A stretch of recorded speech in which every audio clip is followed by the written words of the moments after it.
Hello world, I'm Patricia, and this is... Hi, I'm Dom, He is our... campaign designer. Yes, and we're from Creative Assembly, and we are about to do a Let's Play video on the campaign map. So, do you want to walk me through what we're going to see today? Yep, well, we're going to begin off just by showing you the front end and introducing to the factions that we've been revealing over the past while. Sweet. I mean, this is the front end at the moment. May change a little before we release, but you get the idea. We have our factions, or our major faction groups up top here. In this case we have Rome selected. You can see that we have the three families, the houses you can choose from. Cool.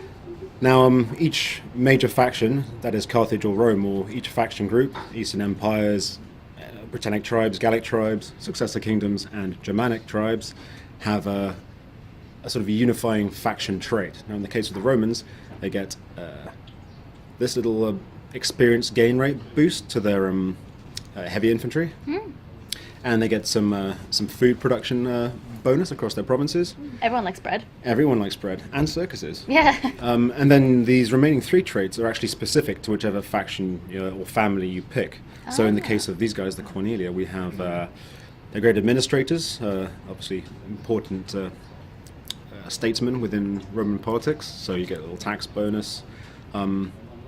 They were very fond of Greek people, so you have this little Phil-Hellenic diplomatic bonus with all Greek factions. Sweet. But also they're a bit up themselves and don't care much for the little man, so they get some public order issues in their regions and provinces. Some riots going. Now Julia, which is Caesar's house, of course, again they'll have the Roman legions and the bread and circuses. But they also have a Romanization bonus, which means they can convert provinces to Latin culture a lot faster than the other two families can. Countered by their drawback, which is the fact that no one really likes them because they're so keen on crushing everyone's everyone's culture, that they get some penalties to public order there. But they're also destroyers of barbarians. Obviously Caesar was the guy who conquered Gaul. We thought we'd give them a little bit of a boost when conquering barbarian tribes, so that's their thing. Cool, very cool. And then Junia, a family which was, I believe, one of the founders of the Republic, one of the people who ousted the king and started the Republic back in the day, was from this family. And so they have this founding fathers trait, which gives them a little bit of a public order bonus when they are, there's a strong Latin culture presence in their regions. Not very good on the political scene, so they have a bit of a penalty. It makes it a bit harder to play as them if you're looking to make friends in other factions. But like I say, you have this little bonus to your own territory, so you're all right. Not very good at making friends then. And they were sort of agrarian, like reformists, so they get a bit more cash from their farms, which is all good. And yeah, I mean you can see something similar with Carthage. We have the Hananids, the Maganids, the Barkids, and they all have similar things. So they'll have two traits that are common to them, and then the rest will sort of change. And now we have different victories as well, right? We do indeed. So everybody has a military, an economic, and a cultural. Yep. So That's here, pretty cool. Military, control X amount of settlements, maintain a number of units, research military technologies. In the case of the Carthaginians here, they have the additional fact they need to maintain naval units rather than just any old unit, because they were known as a naval power. So that's very important. And then the economic victory, trade relations, very important. You need to hold the resources. You need to be making a lot of money to win. Research civil technologies. So would you say some victories are harder to do than others, or are they just styled differently? Well, I think it depends how your campaign evolves. The fact is, you're not actually tied into any one victory condition. You're sort of playing along. You might be thinking, I'm going to crush my enemies, and you're going for it, and then along the way you think, well, I'm actually having a very hard time of it, but I'm making a load of cash. Yeah. And I have all these important resources, and I've got these regions, so maybe I'll just consolidate and see if I can't win another way. Yeah, cool. Then, that's cool. Are we going to take a look at the campaign map a little Let's bit? take a look. Yeah, we're going to look at a Carthaginian campaign we've got going on. Good. I'm quite excited to play Germanic, actually. Should be good. Why so? I don't know. I'm not sure. They actually have the coolest agent, belongs to the Germanic.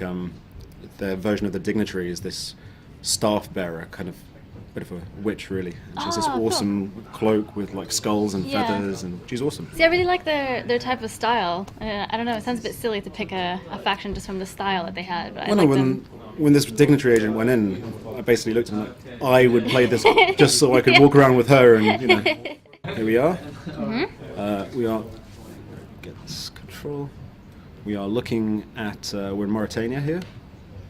So we sort of started all the way down here. This is Carthage, our capital. Cool.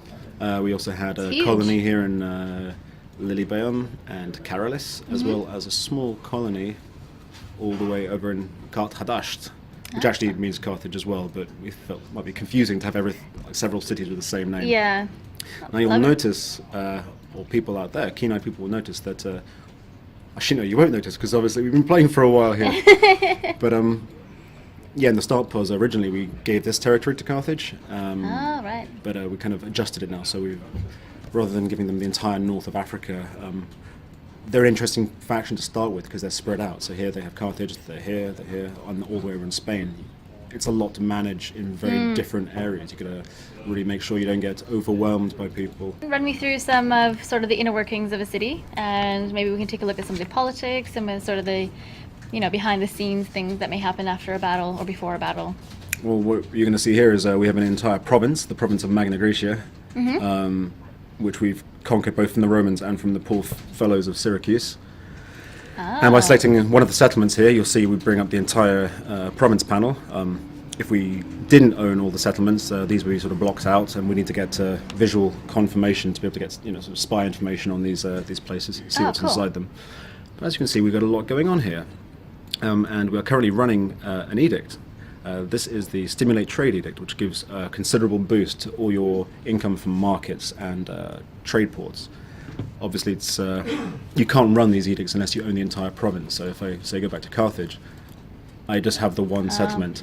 I can max this out as much as I want, but unless I secure control of the other regions here, I'm not going to be able to just boost it with that extra bit of that extra sweetener that is the edict. So here, obviously, we want to make money. We've been trying to rake it in, prosecuting many wars. Yeah, you need money. You can't kill people without money. Always need that money. But what else we can do here? We can rally the mercenaries. Now, the Carthaginians were very much known for their use of mercenaries. Their civilian fighting force was not very good. Lots of their own citizens were fighting in the navy, but so if you want to add to your mercenary units, you can, when you have an entire province, go to rally mercenaries. Ah, look at the little green. Everyone's Yeah. celebrating. Well, in this case, they're celebrating. That's a population buff. You can Okay. see there. If it's a military buff, it'll have red confetti. And cool. if you're making lots of money, then it'll be a Gold one. gold one. Yeah, so visual confirmation. You set off your edict. You get this confetti effect. You can see it across the map in other places as well, assuming other people are celebrating.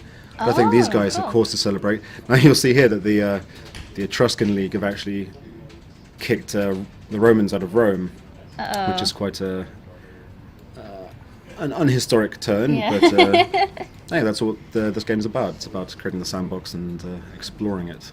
Making your own Making history. your own history, or letting the AI sometimes create its own history for you. So here we are. We have the overview map, which I'm sure many of you have seen. Sorry, we don't care about unrest right now. What we care about is the map. Is the map. Yes, many of you have seen this in the E3 video, of course. The world is huge. Massive. And so these are all the people I know. It's actually quite tragic because, you look at this list.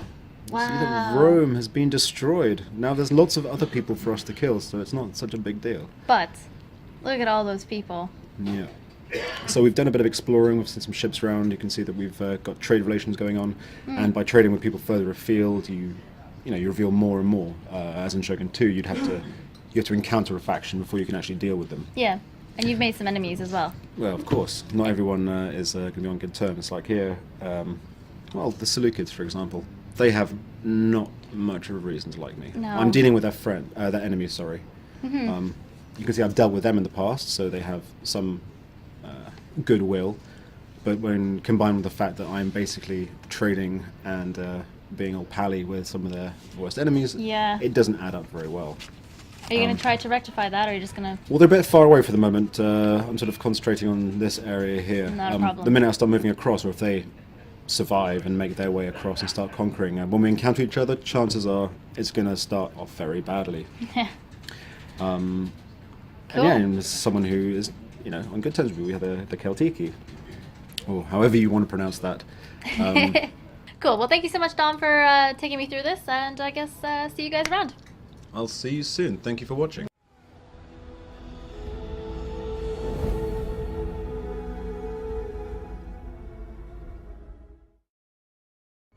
Rome 2 is epic in scale. It's a world-spanning, world-conquering game. To create that grandeur and that epic sense of scale, we need to create audio that really supports that.